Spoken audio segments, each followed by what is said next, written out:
One of the things I love about Sonos is the logo. It's what's known as a palindrome, so it reads the same forwards as it does backwards. And it's also what's known as a rotational ambigram because it reads the same upside down. And you might be wondering, why am I sharing this random information with you? Well, for no particular reason. And I want to give a massive shout out to Sonos for sending this over.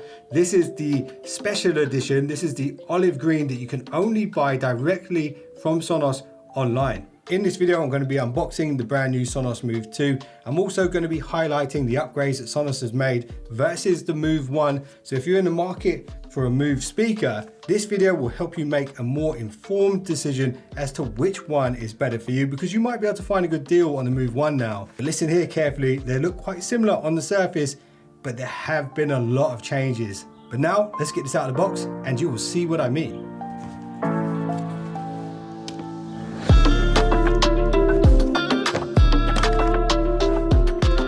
So this is the first upgrade in comparison to the Move 1.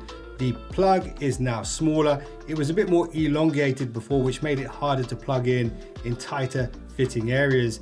So it's nice to see that they've shrunk that down. And of course you'll have a European or American, whatever style plug, but more or less the same size. USB-C connector here. The charging dock is pretty much identical to the previous model, with the cable being around 1.8 meters. Next out of the box is the quick start guide.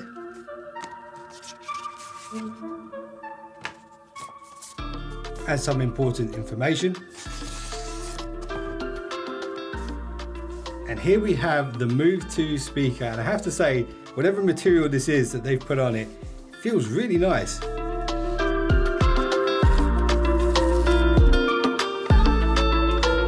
Now, my first impressions of this olive green color is it's really nice. It does seem like this one's been more tailored for the outdoors, and because this is a completely wireless speaker and it does have an IP56 rating, it's been designed to be used indoors and outdoors. Now, in terms of weight and size, it's pretty much identical to the first version of this. However, the battery life is now more than double. The previous version was 10 hours.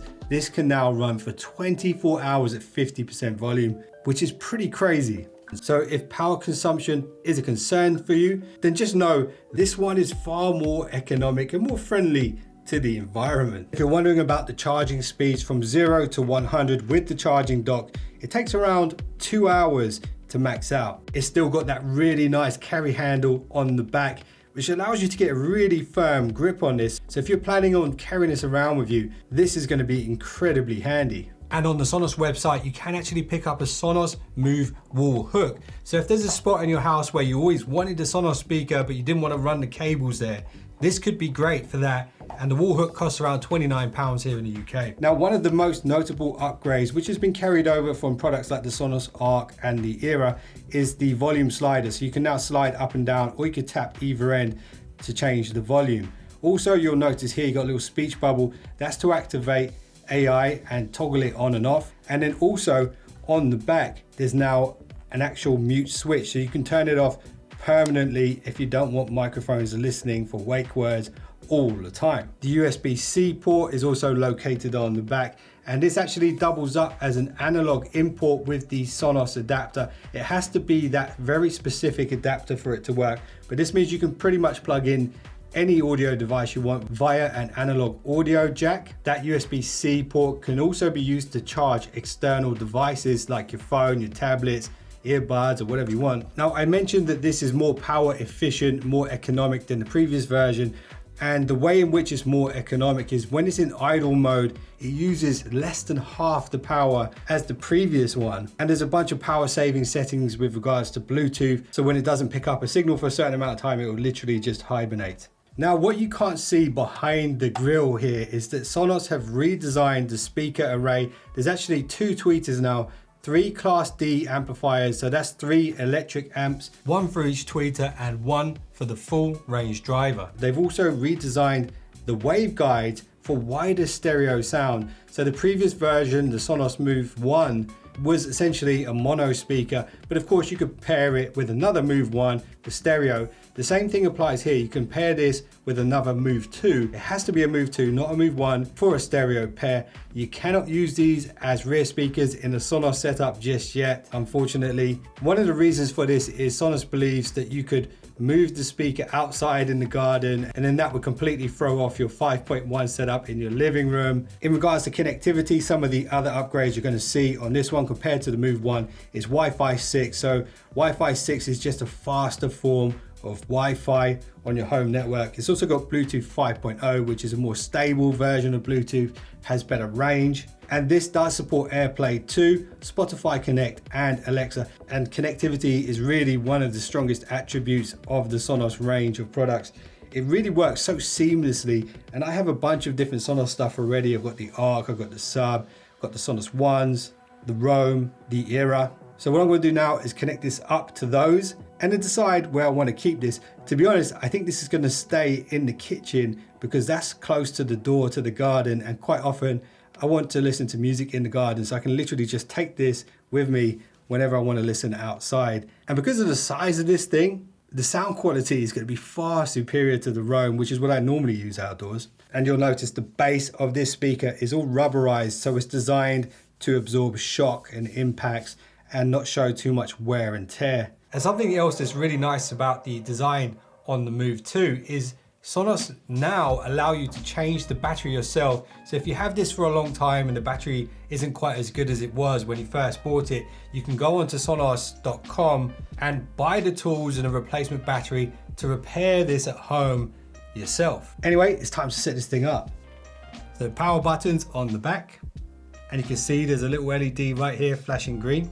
And straight away, as soon as I open the Sonos app, it recognizes that the speaker is nearby and I can add it immediately.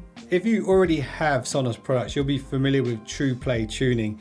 And I mentioned that very briefly earlier. So essentially, the speaker can optimize itself no matter where it is in your house, according to the acoustics in that particular room.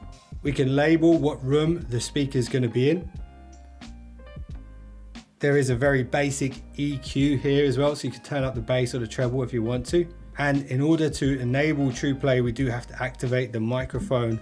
You have the option to add the voice assistant. So there's two, Sonos Voice Control and Alexa. And then we have some power saving options here. Always auto connect, so that's with Bluetooth. If your Wi-Fi stops, you can connect automatically to a device.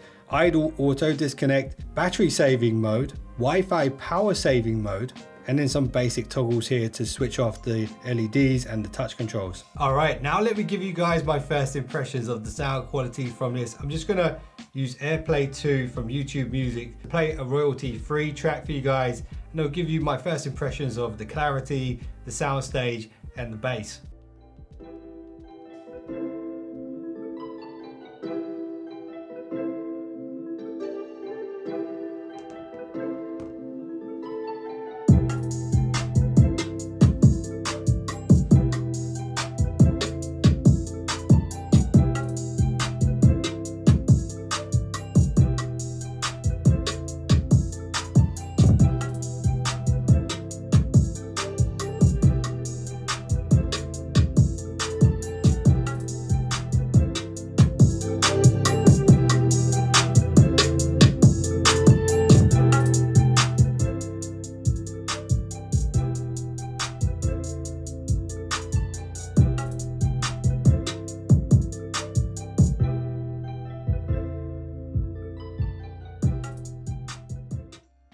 All right, so my first opinions on this is the clarity and the mids are phenomenal. The details are really, really nice, and you can hear that stereo separation. And to get that stereo quality sound from an all-in-one speaker like this is really quite impressive. The bass output is also very, very impressive here. It's not quite as bassy as the Era, and you don't get that Atmos sound that you get from the Era. But I tell you what, you would not be disappointed with this speaker if you did decide to pick one up. And then when you combine that with the fact that this is a smart speaker as well, it's got the AI options built into it, and it can link to all of your streaming services. This might be the greatest portable speaker you can buy right now. I'm a huge fan of the color as well, and the smooth edges all the way around will help it blend into pretty much any environment. If you want something that matches your furniture, the white or the black option might be better, and they have changed those a little bit in comparison to the Move 1. The white is actually more of a brilliant white now, and the black is more of a jet black now. But anyway, this has been a quick first look at the new speaker and a run through of all the upgrades. Let me know in the comments if you're thinking about getting one of these, or whether you think the Sonos Move 1 would be a better deal for you personally. And I can tell you straight away, even before I've really burned in the drivers and things like that, it sounds phenomenal. And if you do pick one up, I don't think you're going to be disappointed. So this has been a quick run through of the upgrades, quick unboxing, give you guys a look at the speaker. Let me know what you'd like me to cover in the full review on this, which will be coming to the channel soon. And if you just subscribed, you're now one of the finest subscribers known to man, and I will see you in the next one. Don't be late.